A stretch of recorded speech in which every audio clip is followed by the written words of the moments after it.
Did you know you can instantly watch a regular video in slow motion on your Samsung Galaxy S26 Ultra? You don't need to record the video in slow motion first. Let me show you how. First, open the Gallery app. Then open a video. While the video is playing, simply touch and hold anywhere on the video, so the video will immediately play in slow motion. Keep holding your finger on the screen to continue watching in slow motion. When you leave your finger, the video returns to its normal playback speed.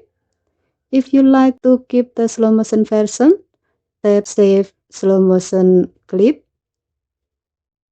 that appears above the video. So your phone will save a separate slow motion clip while keeping the original video unchanged. And that's how you instantly watch and save a slow motion clip from a regular video on the Samsung Galaxy S26 Ultra. Okay, thank you for watching. Please help to like and subscribe. Have a nice day.